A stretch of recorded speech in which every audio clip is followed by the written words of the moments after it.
Every day, we're bombarded with stories that border on the incomprehensible.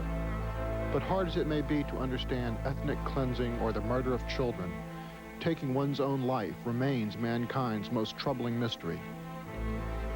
Linebacker Steve Stonebreaker had already made a name for himself with the Vikings and Colts when he landed with the expansion Saints in 1967.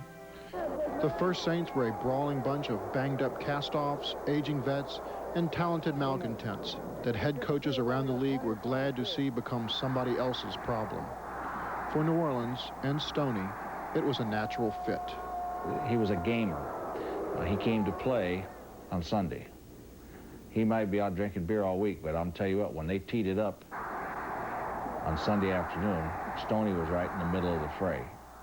But elevation to ultimate sainthood came after he touched off a brawl in Giant Stadium, defending the honor of teammate Tom Hall, a receiver on the business end of a cheap shot by Giants sideline slacker Greg Larson.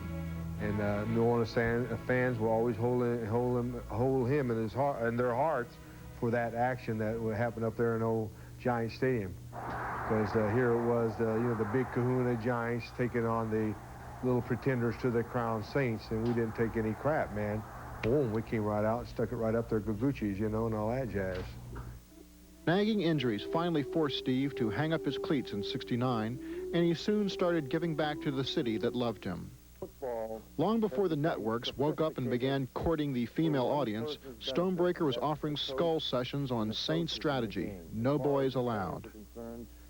In the '70s, Stoney published a weekly rag called Grid Week, which featured a familiar name on its masthead. When Buddy lost a bet with Steve on the outcome of a Saints season, Diliberto was forced to liquidate his debt.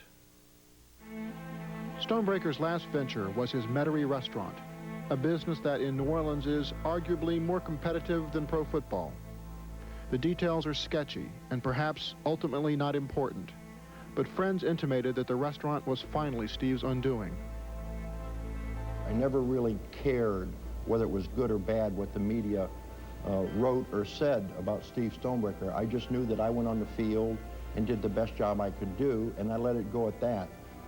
Despite what every coach has preached since the days of Walter Camp, football as a metaphor for life has always seemed too pat a notion. When the clock runs out and you're behind on the scoreboard, you can always play again next week.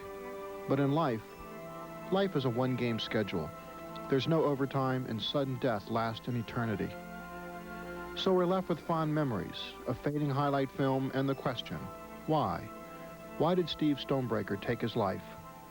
We'll never really know, but one thing is certain, he'll be sorely missed. This is Steven Tyler for Hey Buddy D.